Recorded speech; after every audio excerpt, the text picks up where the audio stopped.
नमस्कार दोस्तों, देखिए मैं रिपोर्टर विवेक कुमार और चाचा जी हैं सम्माननीय, इनसे मैं सारी जानकारी लेंगे क्योंकि ये एक रिकॉर्ड हो गया है कि उत्तर प्रदेश के माननीय मुख्यमंत्री योगी आदित्यनाथ जी का जो कार्यकाल ये चल रहा है, ये सबसे ज्यादा कार्यकाल में सबसे नंबर 1 पर पहुंच गए हैं।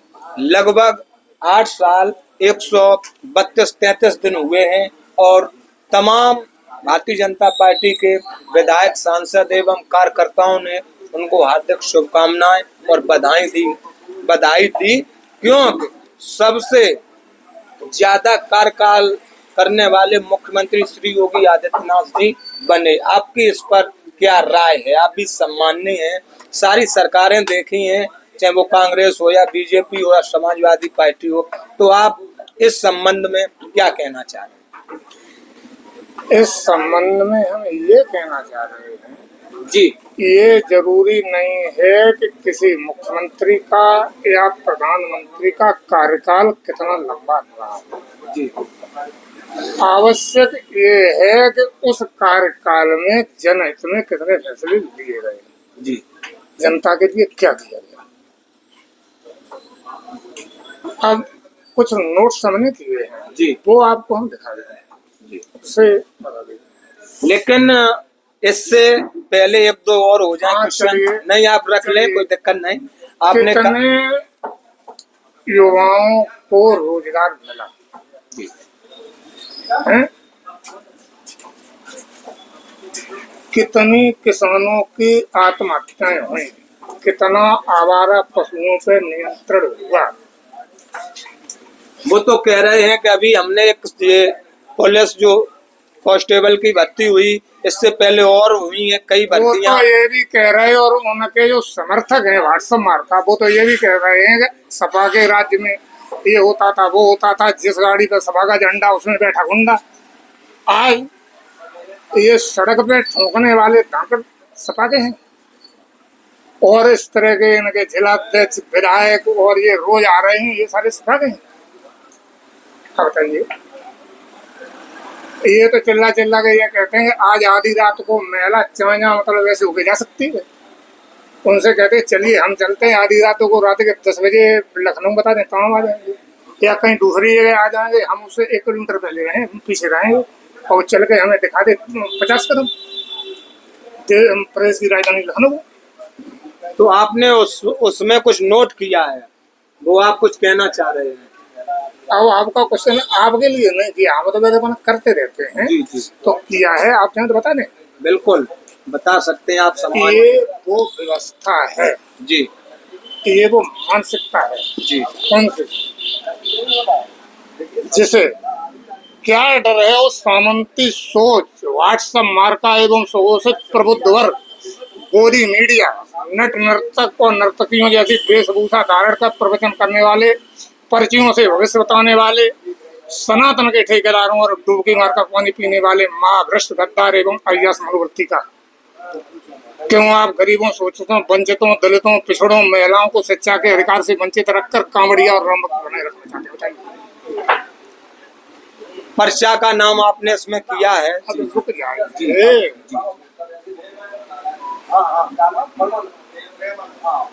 क्या इसलिए कि कोई गरीब का बेटा विपरीत परिस्थितियों में भी अपनी प्रतिभा के बल पर थोड़ा बहुत ही पढ़कर गबन, निर्मला, करमबून, गोदान, कफन और पूछ की रात जैसी 300 से अधिक काल यही अमर कृतियां लिखकर आपके पुरखों के किए गए गुलाम भारत के समय के कुकर्मों का भविष्य की पीढ़ी के लिए प्रमाणिक दस्तावेज छोड़कर मुंशी प्रेमचंद न बन जाए? या इसलिए और कोई कड़ या एकलव्य बनकर हमारे स्वघोषित एकाधिकार को चुनौती दे सके? या फिर इसलिए कि अब आगे भविष्य में और कोई छप्परों, झोपड़ियों और कच्चे मकानों में पैदा होकर नदी नाली तैरकर भयंकर मुफलिसी और अभाव में भी अपनी विलक्षण प्रतिभा के बल पर उच्च शिक्षा प्राप्त कर डॉक्टर भीमराव अम्बेडकर, गुलजारी लाल नंदा, लाल बहादुर शास्त्री, चौधरी चरण सिंह, मुलायम सिंह यादव और लालू प्रसाद यादव बनकर गाँव गली के लोगों, किसानों और मजदूरों के मन मस्तिष्क में चेतना लाकर उनको उनके वाजिब अधिकार दिलाकर उनको उनकी सोई हुई ताकत की पहचान कराकर सत्ता के शीर्ष पर कब्जा कर हमारी दुकानें हमेशा के लिए बंद न करा दी। इसमें आपने इस पैटर्न पे चल रही है सरकार। अब आप बताइए।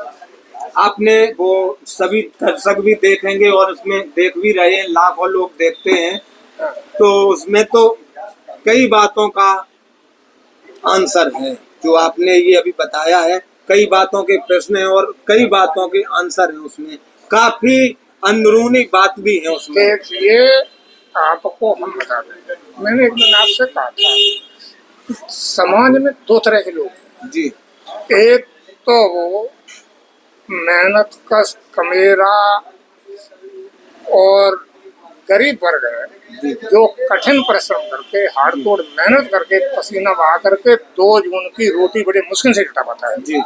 और एक वर्ग वो है जो हराम की खाता है, एसी में बैठता है, लग्जरी गाड़ियों में चलता है और इनको बेवकूफ बनाए रखकर जी अपना उल्लू सीधा करना चाहता है। वही ये दुनिया के धार्मिक आडंबर और ये करता है। धर्म होता है धारण करना, जैसे सत्य है, न्याय है, अहिंसा है, परोपकार है। इसके लिए किसी मठ मंदिर और ईश्वर की आवश्यकता नहीं है।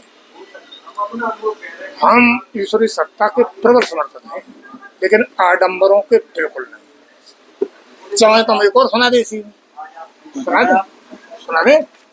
लिख के लाए हैं आप? हम लिखते रहते हैं जी।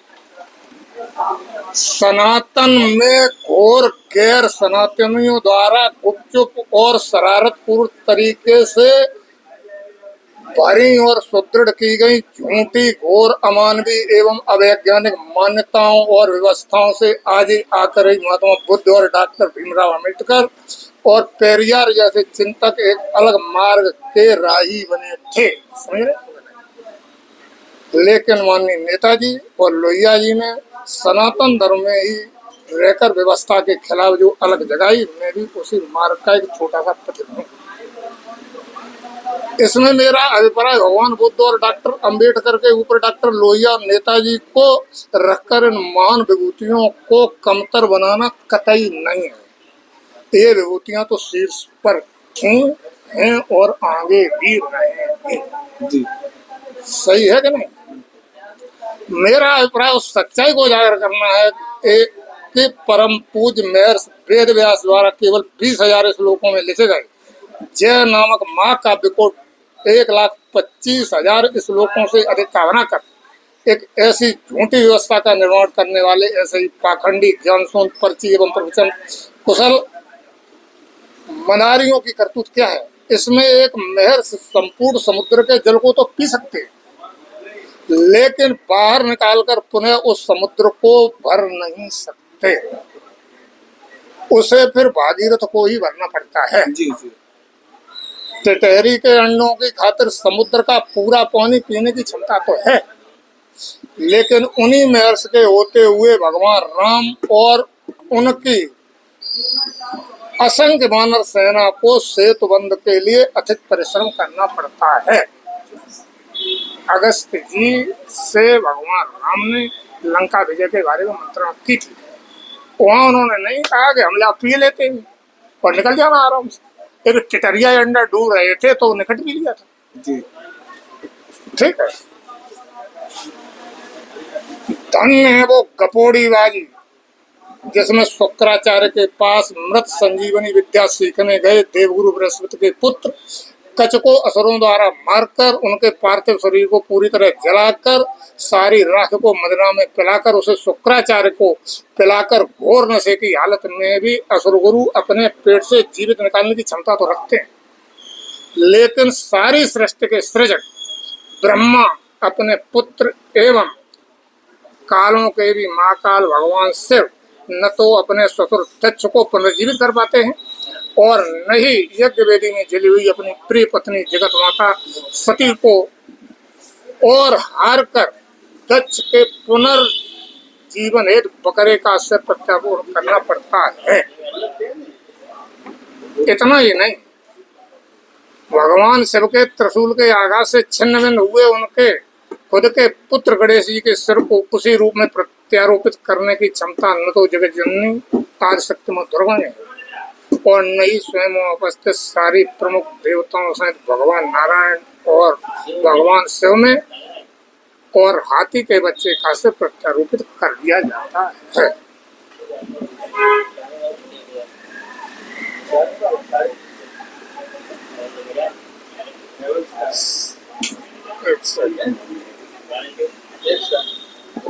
सदियों से घोर साधना में लीन महर्षि च्यवन, जिनका शरीर पूरी तरह दीमक द्वारा मिट्टी से ढक दिया गया था, उसी वन में अपने पिता सरयाती के साथ घूमने आई अप्रतिम सुंदरी उनकी पुत्री सुकन्या को छिद्रों से ही देखकर उस राजकन्या को देखकर उसे प्राप्त करने की कामना में उनका मन हिलोरे मारने लगता है और उस राजकन्या द्वारा अनजाने को कौतूहलवश उस दीमक की वाणी के छिद्रों से निकल रहे ब्रह्म तेज के प्रकाश को देखकर उसमें कुछ डालने पर अंधे हुए उस अति वृद्ध महा तेजस्वी च्यवन का क्रोध उस राजकन्या को प्राप्त करके ही शांत होता है। सुन रहे हैं आप सुकन्या की बात कर रहे हैं? सुन लो, बता देंगे। और इन्हीं असंख्य महर्षियों का वीर कभी किसी अप्सरा को देखने मात्र से, कभी किसी वनवासी सुंदर स्त्री को देखने मात्र से इसलिए होकर कभी मछली के गर्भ में मोद्वारा पहुंचकर कहीं प्रचलताओं और सरकंडों पर गिरकर किसी देवी या मान विभूति को पैदा करता है। संभव है ये? रुक जाइए, हमारा दावा है आज इस घोर कलयुग में भी अगर कोई परीक्षण करना चाहता है तो टेस्ट करके देखिए। जो भोजन की सात्विकता, इंद्रिय निग्रह पूर्वक मात्र 1 घंटे ही बिल्कुल एकांत प्रकृति की गोद में ध्यान, प्राणायाम, त्याग, यौगिक क्रियाएं कर 1 वर्ष की साधना कर ले, इसके बाद प्रथम बार स्त्री सहवास भी उसके रेतस को अपने स्थान से 1 इंच भी नहीं डिगा सकता है। अगर डिगा दी तो बात कर। हमारे कहने का अर्थ है तमाम ऐसी चीजें लिख के आए, तमाम ऐसी बिल्कुल लिख के इसलिए आए थे कि चीजें याद नहीं थे पाते। जी जी, इतना फर्जीवाड़ा किया गया है कि एक विशेष वर्ग स्थापित किया गया है, वो ब्रह्मा से भी ऊपर है, वो भगवान शिव से भी ऊपर है, वो भगवान विष्णु से भी ऊपर है। उनका 5 साल का लड़का वो पूजनीय है और आपका 85 साल का टुकड़ा ये दृष्टि का पात्र। यही धर्म का वो है। ये बात आपकी हो गई, सारी रिकॉर्ड हो गई है। हाँ, तो कोई दिक्कत नहीं, हमने किसी को गलत तो नहीं। जो आपने कहा अच्छी बात है, सारी बातें हमने भी सुनी है। लेकिन जो हमने सबसे पहले क्वेश्चन किया था क्या सर, जो ये तो आपको मानना पड़ेगा और ये तो लिखा भी जाएगा कि सबसे ज्यादा अगर समय, सबसे ज्यादा कार्यकाल माननीय मुख्यमंत्री योगी आदित्यनाथ जी का है, अभी चल रहा है और हो चुका है। एक हमने श्लोक पढ़ा था संस्कृत में, शायद कक्षा 8 या 10 में जी, तो उसका आशय ये था, वो जीवन नहीं है जो बूलरा, जानते हो जो बाजरा कटता है तो बूलरा बनता है, बूलरा की तरह धुनक धुनक के और सारी रात या 10 दिन तक जलिए जी। मैं उस जीवन को श्रेष्ठ मानता हूँ जो तंदूक की लकड़ी की तरह चटक चटक के और 2 मिनट में राख बन जाए। बूलरा केवल धुआं देता है जिससे लोगों के आंखों में पीड़ा होती है जी। पूरी रात आप वहाँ सो नहीं पाएंगे। और तंदूक की लकड़ी या और कोई चटक चटक के जले आप हाथ सेक सकते हैं आराम से, और भी कुछ काम कर सकते हैं। और वो अब आप बता दीजिए कि अधिक कार्यकाल बढ़िया है, थोड़े दिन में कोई अगर अच्छे कार्य कर गया है, हम किसी का नाम नहीं लेना चाहते, सही है गलत है जी जी, या बहुत श्रेष्ठ है जी जी, बता दीजिए। और कुछ कहना चाह रहे हैं आप? नहीं, हमको ये अगर आप पूछेंगे तो हम कहेंगे, अगर आपको कुछ और नहीं पूछना